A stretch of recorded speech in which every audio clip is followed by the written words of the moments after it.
Hola mi gente. Hi, welcome back. My name is Cristina and today we have a fun tag. I've been looking for video ideas to make because I'm drawing blanks. So yeah, just I found this tag that I enjoyed a couple months ago and I want to bring it back just so that I can do it. It's hashtag 5 first 5 last, made by Moonflower Moments. So yeah, let's just get into it. My first deck, I got it with the big set. It was the Llewellyn version of the Shadowscapes Tarot. It was I decided to trim it, so it is trimmed. Let me see if it'll focus. It focused. Okay. So it was a good deck to have as my first one, because I was able to just dive into the images, even though they are very small. They're super small for the amount of space they have and detail they have. So yeah, and I keep it in this little baggie. It was a very friendly deck and approachable deck to start with, so I appreciate that about the Shadowscapes Tarot. It's one that I'll always keep in my collection, but I don't really use it anymore. I might bring it out to reminisce in old moments, I guess. But yeah, the second deck, and the order of these might be a bit skewed, at least for the last 5, because I don't keep a record of my decks anymore. I used to have a spreadsheet. I need to update the Office suite in my computer, so I don't have access to that record anymore. So the second deck that I ever got was the Wild Unknown Tarot first edition. It's the one with these backs.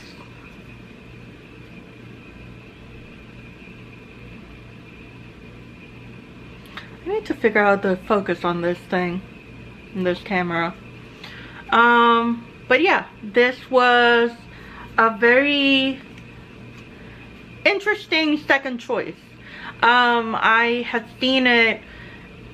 It came out in 2013, I want to say, or 2012, and I was able to get it in 2014, and I had been lusting after it for a long time.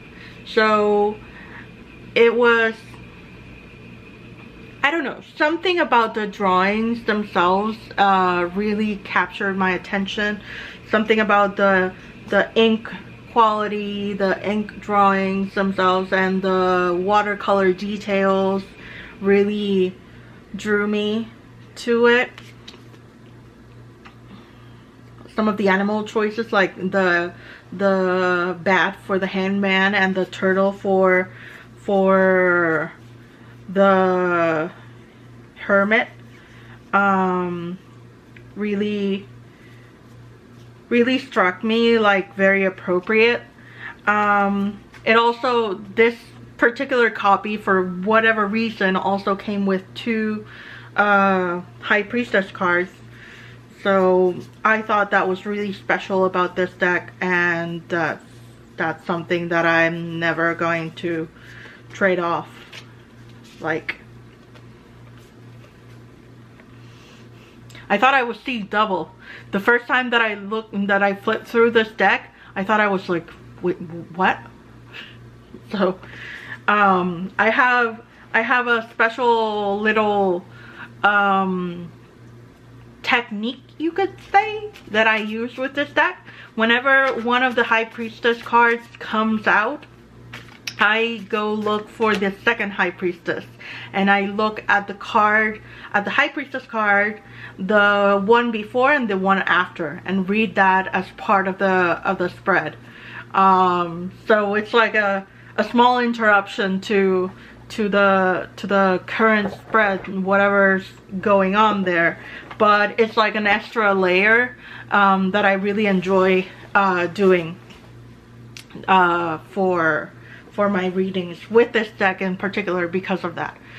The second deck that I got was the Earth Magic Oracle, and it's by Stephen D. Farmer. The Shadowscapes Tarot is by Stephanie Puimulaw, book by Barbara Moore, and the Wild Unknown Tarot is by Kim Krantz. This is a gathered art deck. It's by art by different artists. It was curated, I guess, by Stephen D. Farmer.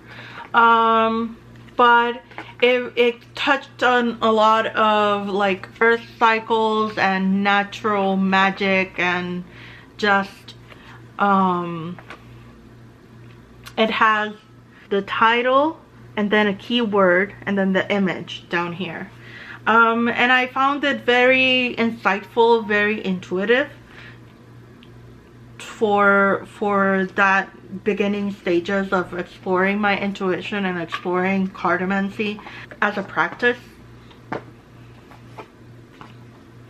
The fourth deck was the Rider-Waite-Smith. The original Rider-Waite-Smith is the one with these backs. This deck has been used, I don't know if you can see that, but this card has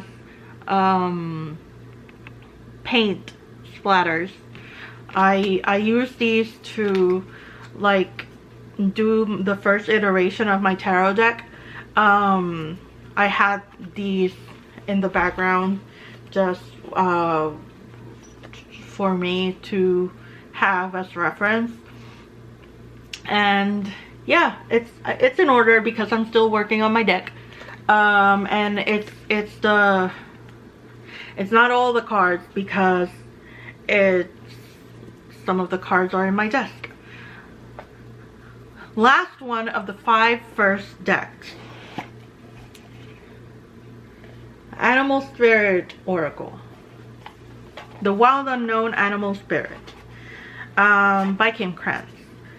This one felt like an easy decision to make when it came out because it was by Kim Krantz, and it was the same style of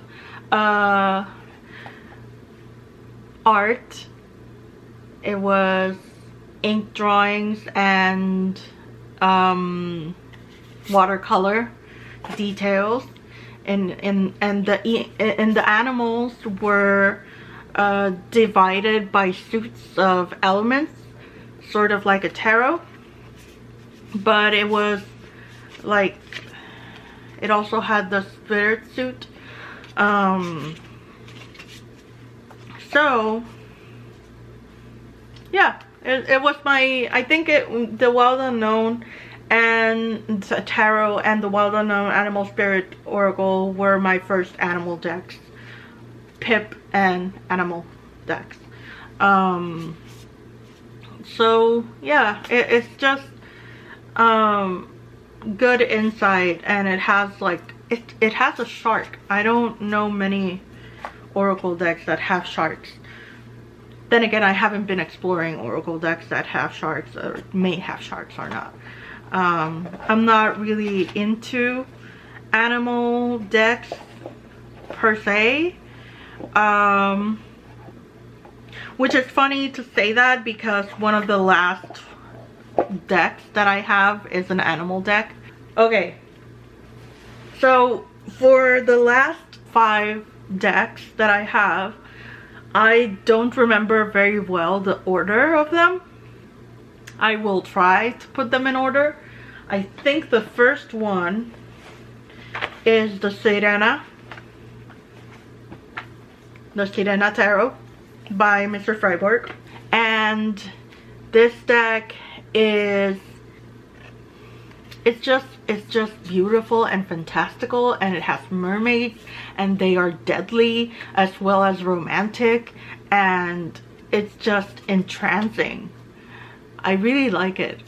I'm just waiting for the little guidebook that comes with it. I might try to read it without the guidebook first, just to see what types of insights I can gather from the cards themselves.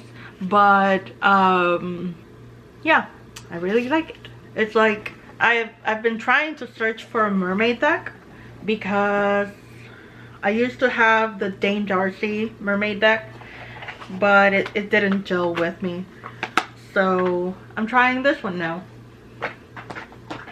Then came the Cerulian Sequence. This is a numerology deck, oracle, and it was James R. Eads made drawings in like 6 sketchbooks with this blue pencil, and then he collaged it into all of these cards, and they have this code that I've been slowly cracking, because I really enjoy codes. I used to be a code maker when I was a kid. I used to draw symbols in my sketchbooks and notebooks, and just be like creating messages and journaling in those codes. And I still might have those journals back in Puerto Rico, but yeah, it was a long time ago, and this just brings me back to that time. And just the numerology is something that I'm enjoying. Then I got this one as a gift, the Tarot of the Divine. And as I said in a previous video, I had this deck previously, but it's by Yoshitani. Yeah. I had this deck previously, but I tried to edge it and it didn't go well, so I gave it away. A beautiful friend of mine just gave it back to me, and I'm like, okay, I need to work with this deck. That's as simple as that. It came back to me, so it's something that I need to work with. So there's that. And then these two came at the same time. The Into the Void Black Cat Tarot came in first, and then came in the Kraftfeld Tarot. I'm going really fast because I have low battery. So these are my last 2 decks, and I've been loving them equally. The Into the Void is my other animal deck, and the Kraftfeld Tarot is just a sweetheart and a joy to read with. And that's that. Sorry I didn't show the last 2 decks. I'm just like running through because I have low battery. And yeah, that's that for this video. Stay tuned for the next one, I guess, and thank you for watching. Bye.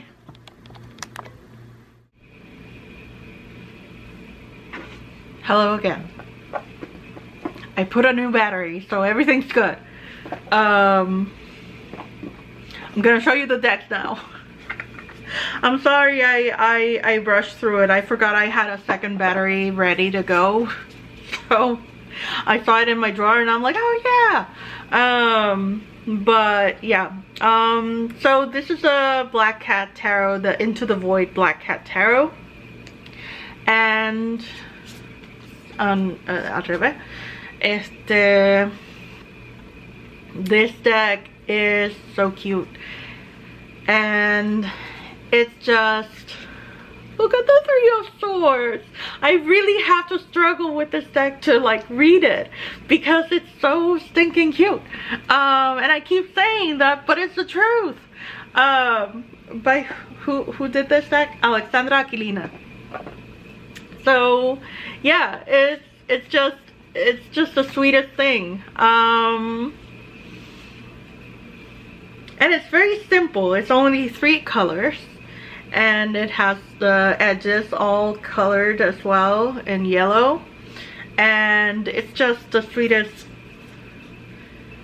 Look at the Page of Swords. Look at the good boy sitting so attentively. It's just, and the Ace of Swords, look at it. It's the danger mittens. Oh man. Okay. Finally, the craft felt tarot.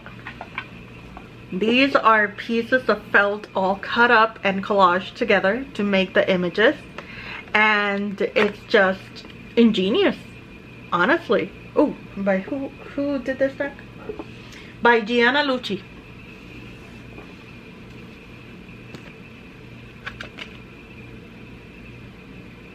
And it's just sweet and adorable and just very gentle. It has, I think it has the same gentleness that the Shadowscapes Tarot had for me at the beginning of my practice. It's okay, and this is the reason why after rushing to end the video I came back, because I realized that I didn't reflect on what this meant, the 5 first decks versus the 5 last decks that I have. I think they're all Rider-Waite-Smith, the tarot.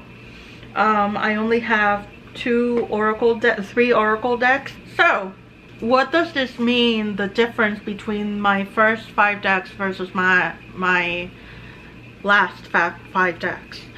I have a lot of similarities. The tarot leads are all Rider-Waite-Smith system, so I'm still within that system. I haven't ventured out much away from that system itself.